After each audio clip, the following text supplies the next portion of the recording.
Bismillahirrahmanirrahim. Assalamualaikum warahmatullahi wabarakatuh. Salam rahayu, sahabat-sahabat. Akan sepenuhnya nanti kita bahas dan kita bedah bersama sejarawan muda kita, Kang Nur Kumpleh. Ini bagaimana Mas, sebenarnya aksara Jawa itu asal mulanya aksara Jawa itu sampai hari ini, bahkan ada yang bilang Hanacaraka itu diciptakan oleh Aji Saka. Iya. Iya. Ini mau Mas pripun sebenarnya dari Hanacaraka sendiri. Sebelumnya Bismillahirrahmanirrahim. Assalamualaikum warahmatullahi wabarakatuh. Salam rahayu, sagung dumadi supaya semuanya dapat keberkahan, limpahan rahmat dari Tuhan Yang Maha Esa. Hanacaraka sendiri, kalau Hanacaraka itu sebenarnya dari namanya saja aksara Hanacaraka, sebenarnya aksara Jawa, identik aksara Jawa, kemudian disebut sebagai aksara Hanacaraka itu sama seperti alfabet. Secara fonografik, alfabet alfa beta, alfa beta Charlie, A B C. Kemudian kalau di Arab alif bata gitu ya. Sebenarnya aksara hijaiyah kan sebenarnya gitu. Kalau aksara Jawa itu jadi Hanacaraka karena memang itu baris pertama dari aksara tersebut yang terdiri dari 20 ya. Nah, Hanacaraka sendiri adalah sebutan 5 huruf awal dari baris pertama yang bermakna ono caroko. Jadi orang Jawa itu antara ho dan o itu kan sama. Ho dan o itu sama. Hayu, hayu, ayu, ayu sama. Hono, ono itu sama. Jadi ho dan o atau a, vokal a itu sama fungsinya. Jadi ho. Jadi misalnya menyebutkan Herlangga bisa disebut sebagai air langga. Misalnya seperti itu. Jadi antara ho dan a itu penyebutan yang sama yang kemudian dikemas dalam huruf pertama menjadi ho. Hono, ono caroko. Itu dari pemaknaan adanya caroko. Caroko itu dianggap sebagai utusan, murid, cantrik. Jadi memang ada pedomannya berarti. Murid dari cantriknya siapa? Kalau menurut legendanya, ya dari kacamata legenda folklornya ya, bukan dari kacamata sejarah. Dari legendanya itu adalah murid Aji Saka. Aji Saka memiliki murid 2 orang, Dura dan Sembodo. Dura sendiri memiliki makna ngedirke, mentang-mentang istilahnya. Kalau Sembodo itu adalah nyembadani. Dalam pemaknaan nyembadani itu adalah orang yang konsisten, orang yang melaksanakan sampai tuntas, tidak mentang-mentang, yang penting selesai apa yang dia kerjakan, yang dia tangani, namanya sembodo, menyelesaikan semua tugas, semua persoalan. Kalau Dura itu lebih cenderung kepada simbol dari sesuatu yang sifatnya tekstual. Pokoknya ngene, pokoknya bunyinya sendiri saklek gitu ya, sangat saklek sekali.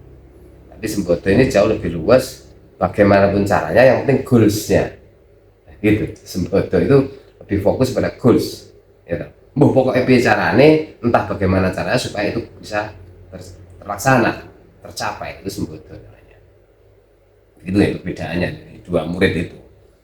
Jadi saya ini gitu, sudah jadi level ini nih buktinya, dan saya sudah disahkan, ini sertifikat saya misalnya, itu kan dernya gitu.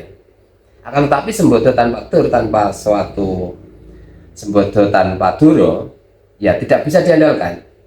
Misalnya seorang seperti saya misalnya, hanya saya menyembadani dalam hal kesejarahan, walaupun ada yang menyebut saya sebagai sejarawan, tetapi ketika di kacamata, ketika dirdiran istilahnya, durduran, mas sertifikat mundi, lulusan opo, ya saya hanya bicara secara kompetensi, kemampuan saya menyembadani dalam, ya, disitulah Jawa itu ada 2, iso nyembadani opo ngedirke, lulusan sarjana sejarah ya kan, misalnya jadi sejarawan, apakah menggaranti seperti itu memiliki kompetensi kan gitu. Tapi dua sosok inilah yang kemudian akan menjadi pokok permasalahan, yaitu mereka sama-sama saktinya. Hono Coroko, Doto Sowolo, ini persoalannya di situ. Datan Sowal, Doto Sowolo, Datan Sowal, atau Datan itu tidak, Sowal itu ucul. Kita mengenal tali Sowal itu adalah sesuatu yang terikat kemudian bisa diudari, tali wangsul, dilepas ya, tali wangsul ya. Kalau Doto Sowolo itu adalah tidak bisa dikembalikan, tidak bisa diudari, tidak bisa diselesaikan, atau terjadi fraud gitu. Terjadi permasalahan yang ruwet akhirnya. Kalau benang itu tidak bisa diwangsul ya, tali wangsul kayak tali sepatu itu, tali apapun itu kan bisa diwangsul, bukan tali pati. Tapi kan Doto Sowolo berarti kan mati itu talinya itu, tidak bisa diurai. Sebab persoalan sing sitok ngedirke, sing sitok nyembadani ora tidak bisa menyelesaikan masalah antara dua pihak tadi, dua caroko tadi. dari muridnya Aji Saka. Nah, Aji Saka sendiri kan siapa Aji Saka ini? Kalau dari sisi folklore ini pemaknaan ya secara simbolis. Aji itu sesuatu yang dimuliakan. Saka sendiri adalah pedoman. Saka guru misalnya, gitu. Gondelan Saka, atau berpegang teguh pada pedoman.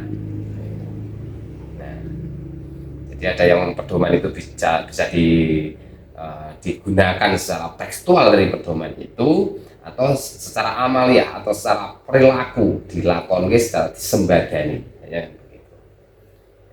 Nah, di situ terjadi persengketaan antara orang yang menyembadani ya, dan orang yang secara tekstual.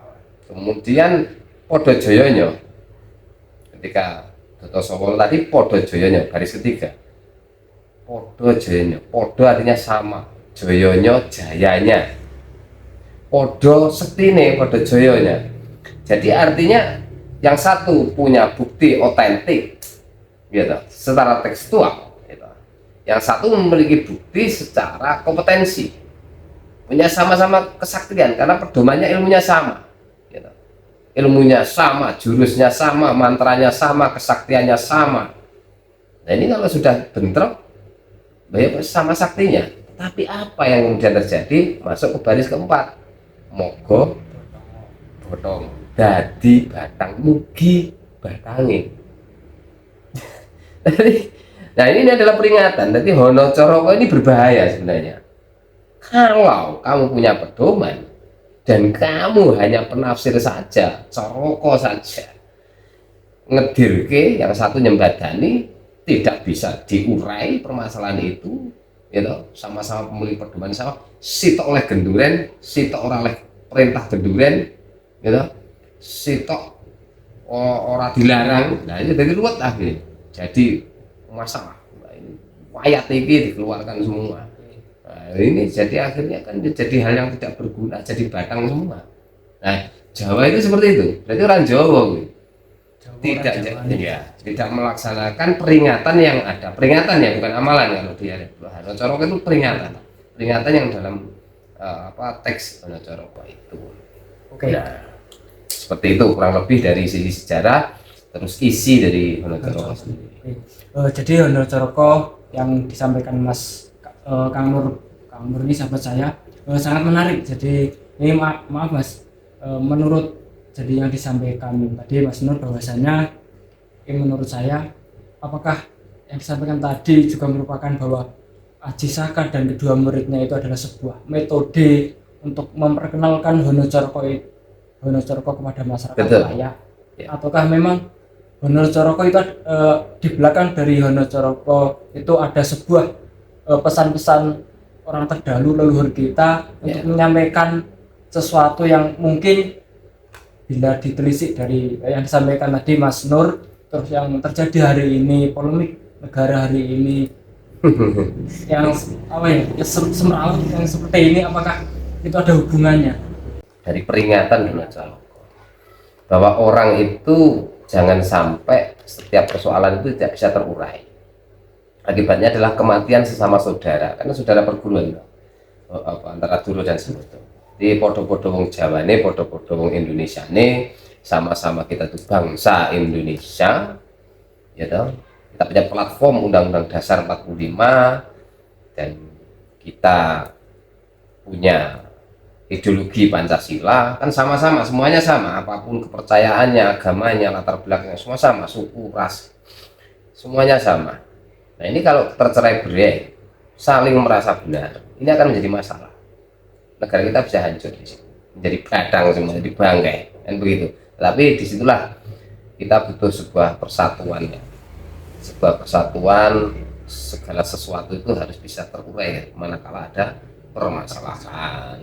Nah, kita berkaca dari sejarah 350 tahun konon Indonesia di bawah ketiak bangsa asing, dijajah Londo, ya kan? Walaupun benar dan tidaknya berapa tahun itu masih debatable, tapi dalam sejarah zaman saya SD itu katanya 350 tahun kita dijajah Belanda. Nah, kok lama banget, Belanda itu berapa gelintir? Kan cuma segelintir orang, sementara kalau kita keroyok saja habis ya. Nah, Belanda menggunakan satu metodologi pecah belah, divide et impera. Divide et impera itu adalah perpecahan dalam sebuah negara, dalam sebuah sistem itu pecah menjadi dua kelompok, gitu. Dikotomi, ya. Jadi orang ini diupayakan diadu domba, dibikin dua kelompok dari sumber yang sama, kode berbangsa ini itu antar kerajaan kan terjadi peperangan dulu. Kamu saya kasih senjata, kamu saya kasih senjata. Untuk mengalahkan itu pakai senjata saya. Di belakangnya dia ngomong sama sesuatu yang sama. Nanti saya akan kasih senjata supaya kamu bisa membunuh saudaramu supaya kamu bisa berkuasa, kan seperti itu. Dan nafsu orang kita itu kemudian bisa dimanipulasi oleh para penjajah, itu kemudian terjadilah peperangan sama saudara, dan itu akan menjadi lemah. Nah, akhirnya dikuasai oleh bangsa asing, kan begitu. Kelemahan-kelemahan seperti itu. Nah, adu domba ini sebenarnya kalau kita jawani atau melaksanakan Honocoro tidak perlu terjadi. Ingatlah bahwa kita itu sama-sama tidak perlu kita tercerai-berai. Gitu, Kalau kita tercerai-berai maka kita akan mudah dikalahkan oleh orang lain. Nah, itu salah satu nilai yang ada dalam Honocoro itu, agar kita tidak mudah tersulut perselisihan. Nanti jangan kalau jadi batang kan ya kita sendiri yang rugi. Begitu. Semakin asik berbicara tentang Honocoro. Jadi mau gini Mas, terkait dengan populernya Honocoro hari ini. Bahkan saya kenal Honocoro itu setelah SD, bahkan setelah saya masuk jenjang SMP kan, seperti saya mengingat itu ajaran pendidikan bahasa Jawa itu sudah dihilangkan. Padahal dengan sejarahnya bahwasanya Honocoro itu mempunyai sebuah pesan tersendiri, pesan yang sangat-sangat penting. Tetapi bagaimana hari ini kita melihat bahwasanya Honocoro itu seperti disingkirkan, bahkan tersingkir. Ya, betul. Seleksi alam. Padahal ini mempunyai makna tersirat yang sangat-sangat penting. Ya. Itu bagaimana seharusnya peran pemerintah itu bagaimana? Ini akan menjadi satu pola beberapa kotomi itu. Bisa dikotomi, trikotomi atau bahkan lebih nanti pada akhirnya. Sebenarnya kalau masuk dalam kurikulum dulu itu kan masing-masing kearifan lokal atau muatan-muatan lokal itu kan tujuannya untuk melestarikan warisan-warisan leluhur yang memiliki satu nilai identitas. Termasuk bahasa Jawa di tanah Jawa, di Pulau Jawa itu orang-orang Jawa biar mengenal jati dirinya. Sebenarnya itu sangat vital. Banyak nilai-nilai yang dapat digali dari para leluhur, pesan-pesan leluhur. Sementara itu ketika dihilangkan, maka akan muncul satu kelompok-kelompok secara independen untuk mempertahankan itu di luar kurikulum. Ya. Dan ini akan multitafsir pada akhirnya. Satu kelompok memiliki penafsiran sendiri, satu kelompok akan merasa termarginalkan. Nah ini kan menjadi trigger nanti, pemicu apa? Kalau kita berpikir secara skeptis ya, coba berpikir untuk sedikit agak ekstrim sedikit. Nah, di situ akan muncul kelompok-kelompok yang merasa bahwa wah ini budaya kita sudah ditinggalkan, malah justru budaya asing yang kita serap. Nah ini kan akan jadi perdebatan yang tidak ada hentinya nanti. Tapi kalau masuk dalam kurikulum sekalian standarisasinya kan sudah cukup jelas ya, dari muatan lokal. Jadi anak-anak sudah menyadari, oh iya saya sudah menggunakan nilai-nilai luhur warisan nenek moyang kita di sekolah. Jadi kan sudah selesai permasalahan itu. Nah, ketika nanti dalam pergaulan sosial yang dalam spektrum yang lebih luas, mereka akan terjadi sebuah persaingan seleksi yang lebih sehat. Karena apa? Masing-masing budaya ini akan menjadi khasanah keragaman bangsa Indonesia. Masing-masing memiliki nilai yang bagus. Berarti api-api aneh atau bagus-bagusannya itu atau berlomba-lomba dalam kebagusan ini, ya, dia akan menunjukkan identitas. Identitas apa? Nilai. Wah, saya malu jadi orang Sunda kalau saya sampai tidak baik dengan yang lain. Saya sebagai orang Irian Jaya, saya akan malu saya berbuat salah. Misalnya, saya sebagai orang Sulawesi, orang Bugis, orang Sumatera, orang Melayu, sebagai apalagi orang Jawa misalnya seperti itu, ya harus malu, gitu. Kalau tidak mulat sariroh, ngerasa wani, sedikit-sedikit dumeh, ya kita ojo dumeh misalnya seperti itu, jadi orang sombong. Nah, ketika itu sudah terjadilah sebuah pertemuan itu, terminal sosial tadi ya, antar suku, antar ras, antar lintas kearifan, ini akan menjadi khasanah yang luar biasa. Tapi mereka harus benar-benar matang sebelum berkumpul. Masing-masing dari suku bangsa ini memiliki kematangan nilai. Nah, di situ. Nah, ketika itu sudah dihapus, ya kan, terjadi uniformitas apa yang akan kita pakai? Padahal sebenarnya bangsa ini berdiri atas bangsa-bangsa dan bersuku-suku yang disatukan dalam pita di Garuda itu kan ada Bhinneka Tunggal Ika. Kalau kita diuniformitaskan tanpa mengenal perbedaan terlebih dahulu, tanpa mengenal jati dirinya terlebih dahulu, yang akan menjadi kompetisi apa? Apakah aluamahnya, keserakahan? Apakah amarahnya, gontok-gontokannya biar menonjol? Ataukah angan-angannya yang terlalu tinggi? Ya kan? Ataukah nilai-nilai yang lain yang tidak ada standarnya sama sekali, gitu.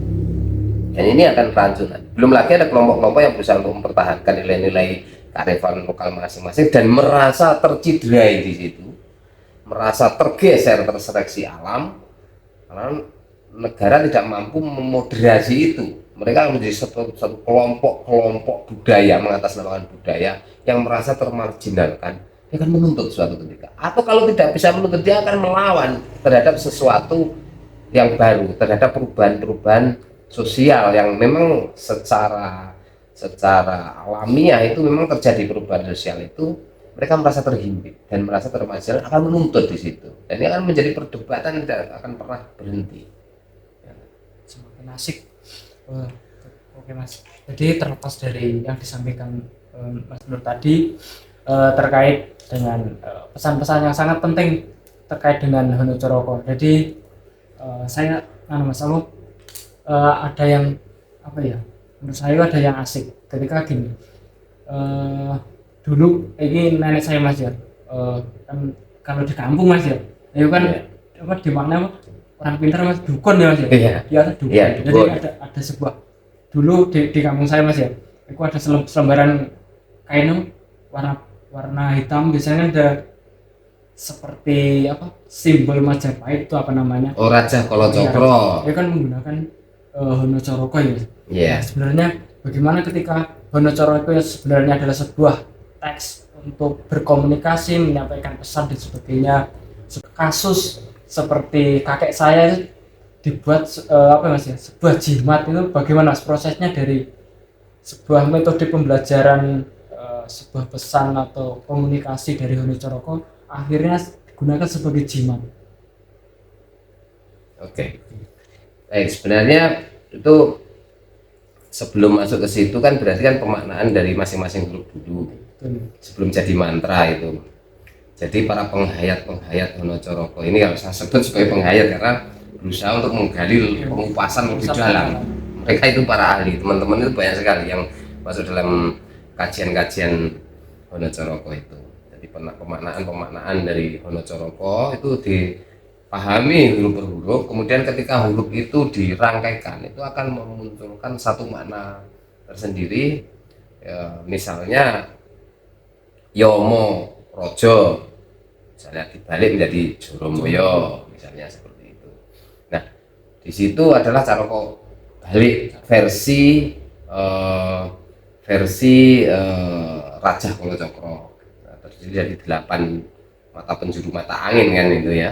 Jadi cara merapalkan menghadap ke 8 penjuru mata angin dibaca dan balikannya kan begitu. Sama seperti cara balik kalau Ngotobogomo dan lain sebagainya itu dan seterusnya itu untuk membalik supaya manusia itu tidak menjadi batang, supaya manusia tidak dir-diran merasa sakti, dan supaya manusia itu setiap ada persoalan udar gitu.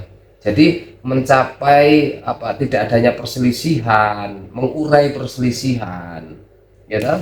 Kemudian tidak menjadi caroko lagi tapi menjadi patokan ya kan. Jadi orang yang mengerti, yang paham ya menjadi wong ngerti ya. Orang Jawa itu mengerti dan pintar itu kan beda. Jadi wong ngerti menjadi wong ngerti gitu.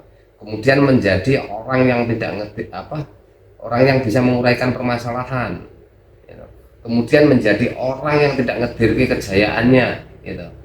Orang yang lendeh istilahnya gitu. Lembah manah andap asor, kita merendahkan rendah hati gitu. Tidak adigang adigung adiguno misalnya seperti itu, dan tidak menjadi batang akhirnya, tidak menjadi bangkai tapi sesuatu yang hidup. Karena ho sendiri bisa dimaknai ho itu huruf misalnya, jadi benar-benar hidup ya itu. Jadi no iso dadi cahya kepadanging jagat misalnya seperti itu, dan seterusnya. Nanti ada penguraian tersendiri itu secara detail, tapi ini lebih cenderung kepada pembahasan secara makna dan kepada fungsi ya, pada fungsinya. Baik. Jadi kalau dirangkai dalam Raja Kalacakra itu lebih tinggi dari caroko balik. Kalau orang kan biasanya dalam kasus sastra kan mantra-mantra itu dan doa-doa itu kan sebenarnya sama. Dia adalah satu rangkaian sastra ya, yang memiliki makna dalam agama apapun ya kan. Dalam misalnya orang dahulu ada Gita itu ya menggunakan Gita sama ya kan. Itu mantra-mantra yang dirangkai sedemikian indahnya dengan tujuan maksud tertentu agar tujuannya tercapai, sebuah pengharapan ya kan. Nah, doa-doa sama, doa-doa juga sama, itu rangkaian sastranya luar biasa indah gitu. Nah Raja Kalacakra walaupun itu muncul di abad baru ya, sekitar abad 15 ya, abad 15 kemudian disempurnakan di abad 17 pada era Sultan Agung ya Hamengkubuwono, itu dibakukan. Kemudian pemaknaannya juga mengalami satu penyempurnaan untuk menghindarkan dari mara bahaya dan mencapai hajat kesuksesan, lebih cenderung kepada pagar diri, itu kesejatian, pencapaian. Artinya kalau caroko balik hanya dibalik dari huruf belakang ke depan, kalau Raja Kalacakra tadi dari rangkaian kata-kata termasuk balikannya. Nah, tetapi ada metode lain selain dua tadi, caroko balik dan Raja Kalacakra ya kan? Itu dengan perilaku. Dengan perilaku makna filosofis yang dilakonkan, misalnya caroko baliknya atau Raja Kalacakranya tidak berbentuk kata-kata lagi tapi lebih cenderung pada perbuatan. Misalnya ada perselisihan, ada Dodo Sawolo tadi ya ono catur misalnya mungkur. Jadi ketika ada perselisihan lebih baik kita menghindari gitu. Kemudian kita lebih cenderung muhasabah atau cenderung introspeksi diri, mulat sariro hangrosowani. Jadi kita introspeksi diri lebih baik. Terus kita ojo dumeh, biasanya lambangnya Semar. Ojo dumeh, jangan menyepelekan, jangan mentang-mentang gitu. Jadi kita akan meskipun orang itu buruk rupa, tetapi ternyata dia punya pengertian yang mendalam, kita hargai. Barangkali walaupun secara fisik itu seperti itu, ada nilai-nilai yang baik dari orang, jadi itu selalu prasangka baik pada orang lain ya kan. Kemudian adigang adigung ora adigang adigung adiguna. Jadi kita tidak merasa agung, merasa apa namanya sakti, dan merasa paling bermanfaat migunani. Enggak seperti itu, tapi harus merasa rendah diri. Jadi kita enggak, supaya nanti tidak tersepelekan oleh karma alam. Nah, karena imbas baliknya tadi kan cara kebalik ya, kembali. Kalau kita itu berbuat semena-mena, kita kan disemena-menakan.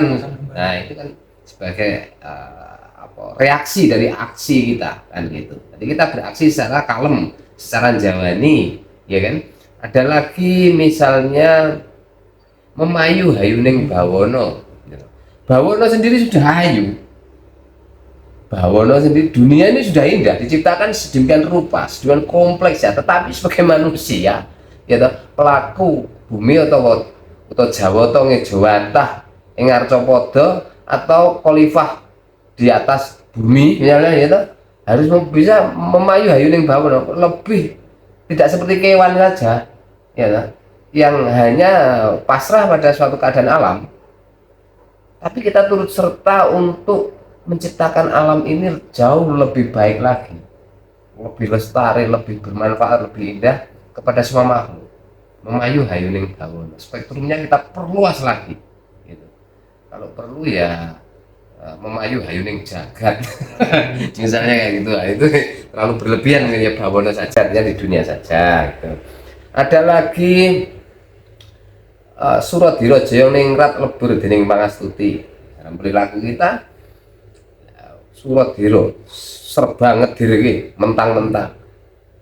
Suradira jaya ningrat baik jaya kasekten atau kesaktian yang luar biasa di atas rata-rata, lebur dening pangastuti, akan hancur dengan akhlak yang baik. Nah, disitulah laku-laku sama seperti Kalacakra, sama seperti cara kebalik dalam perilaku kita. Jadi mantra cara kebalik maupun Raja Kalacakra ini bisa difungsikan lebih maksimal lagi manakala kita memiliki 3 keilmuan tadi: ucapan mantra tadi, ya kemudian perilaku kita, rangkaian dari mantra atau pemaknaan yang sengaja dibalik tadi, secara tekstual, secara lebih tinggi lagi dalam perangkaiannya, secara filosofis, tapi lebih